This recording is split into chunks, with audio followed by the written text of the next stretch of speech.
Hi hello friends, ನಮಸ್ಕಾರ. Welcome back to Lakshmi cooking channel. ನನ್ನ video ಹೊಸದಾಗಿ ನೋಡ್ತಾ ಇದ್ದರೆ ಸಬ್ಸ್ಕ್ರೈಬ್ ಮಾಡಿ, ಅದರ ಪಕ್ಕದಲ್ಲೇ ಬೆಲ್ ಬಟನ್ ಐತೆ, ಅದನ್ನು ಪ್ರೆಸ್ ಮಾಡಿ. ನಾನು ಹಾಕೋ ವಿಡಿಯೋ ನೋಟಿಫಿಕೇಷನ್ ನಮಗೆ ಮೊದಲೇ ಬರ್ತೈತೆ. ಲೈಕ್ ಮಾಡಿ, ಕಾಮೆಂಟ್ ಮಾಡಿ, ಶೇರ್ ಮಾಡಿ, ಸಪೋರ್ಟ್ ಮಾಡಿ. ಇವತ್ತು ಸೂಪರಾಗಿರೋಂಥ ರೆಸಿಪಿ ತಂದಿದ್ದೀನಿ. ಸಿಂಪಲ್ಲಾಗಿ ಚಟ್ನಿ ಮಾಡ್ಕೊಳ್ಳೋದನ್ನು ತೋರಿಸ್ಕೊಡ್ತೀನಿ. ಒಂದು ಫ್ರೈ ಪ್ಯಾನ್ ತೊಗೊಂಡು ಅದಕ್ಕೆ ಒಂದು 2 ಟೇಬಲ್ ಸ್ಪೂನಷ್ಟು ಆಯಿಲ್ ಹಾಕ್ಕೊಂಡಿದ್ದೀನಿ. ಬಿಸಿ ಆದ ನಂತರ ಬ್ಯಾಡಗಿ ಮೆಣಸಿನ್ಕಾಯಿ ಒಂದು 5, ಗುಂಟೂರು ಮೆಣಸಿನ್ಕಾಯಿ ಒಂದು 5, ಮತ್ತು ಧನಿಯಾ ಬೀಜ ಒಂದು ಅರ್ಧ ಟೀ ಸ್ಪೂನು, ಮೆಂತ್ಯ ಒಂದು ಅರ್ಧ ಟೀ ಸ್ಪೂನು, ಜೀರಿಗೆ ಒಂದು ಅರ್ಧ ಟೀ ಸ್ಪೂನ್ ಹಾಕ್ಕೊಂಡು ಎಣ್ಣೆಯಲ್ಲಿ ಚೆನ್ನಾಗಿ ಫ್ರೈ ಮಾಡ್ಕೋಬೇಕಾಗುತ್ತೆ. ತುಂಬ ಚೆನ್ನಾಗಿರ್ತೈತೆ. ಈ ಥರ ಎಲ್ಲದಕ್ಕೂ ಸೂಪರಾಗಿರುತ್ತೆ.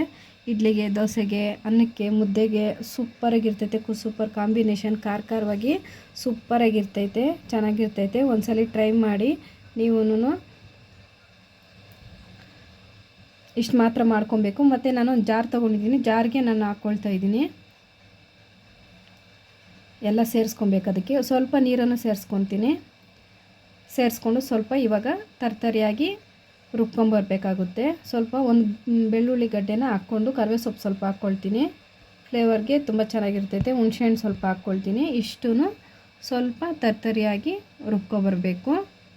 ತರ್ತರಿಯಾಗಿ ರುಬ್ಕೊಂಡಿದ್ದೀನಿ. ಇದಕ್ಕೆ ನಾನು ಕೊತ್ತಂಬರಿ ಸೊಪ್ಪು ಸ್ವಲ್ಪ, ಒಂದು ಈರುಳ್ಳಿ, ದೊಡ್ಡ ಈರುಳ್ಳಿಯನ್ನು ಸೇರಿಸ್ಕೊತೀನಿ. ಇದಕ್ಕೆ ನಾನು ಸ್ವಲ್ಪ ಉಪ್ಪನ್ನು ಸೇರಿಸ್ಕೊತೀನಿ. ಇದಕ್ಕೆ ಇವಾಗ ಚೆನ್ನಾಗಿ ನುಣ್ಣಗೆ ರುಬ್ಕೊಂಬಂದಿದ್ದೀನಿ. ನೋಡಿ, ತುಂಬ ಚೆನ್ನಾಗಿರ್ತೈತೆ. ಹಾಗೇನೂ ತಿನ್ಬೋದು. ಒಗ್ಗರಣೆ ಮಾಡ್ಕೊಳ್ಳೋಣ. ಇವಾಗ ಇದಕ್ಕೆ ಒಂದು ಫ್ರೈ ಪ್ಯಾನ್ ತೊಗೊಂಡಿದ್ದೀನಿ. ಅದಕ್ಕೆ 1 ಟೇಬಲ್ ಸ್ಪೂನಷ್ಟು ಎಣ್ಣೆ ಹಾಕ್ಕೊಳ್ತೀನಿ. ತುಂಬ ಟೇಸ್ಟ್ ಇರ್ತೈತೆ. ಒಂದು ವಾರ ಆದ್ರೂ ಇಟ್ಕೊಂಡ್ರೆ ಸೂಪರಾಗಿರ್ತೈತೆ. ಕಡಲೆಬೇಳೆ ಒಂದು 1/4 ಟೀ ಸ್ಪೂನು, ಉದ್ದಿನಬೇಳೆ ಒಂದು 1/4 ಟೀ ಸ್ಪೂನು, ಸಾಸಿವೆ ಇಷ್ಟು ಸ್ವಲ್ಪ ಬ್ರೌನ್ ಕಲರ್ ಬರೋವರೆಗೂ ಸ್ವಲ್ಪ ಹಾಗೆ ಫ್ರೈ ಮಾಡ್ಕೋಬೇಕಾಗುತ್ತೆ.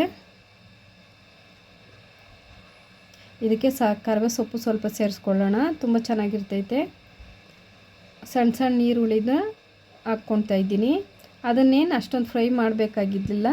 ಹಸಿಯಾಗಿದ್ರೇ ತುಂಬ ಚೆನ್ನಾಗಿರ್ತೈತೆ ತಿನ್ನೋಕ್ಕೆ. ಇಷ್ಟೇ ಸಾಕು. ಇದಕ್ಕೆ ರುಬ್ಕೊಂಡಿರೋ ಚಟ್ನಿನ ಹಾಕ್ಕೊಂಡು ನೀಟಾಗಿ ಎಲ್ಲನೂ ಹಾಕ್ಕೊಂಡು ಮಿಕ್ಸ್ ಮಾಡ್ಕೊಳ್ಳೋಣ.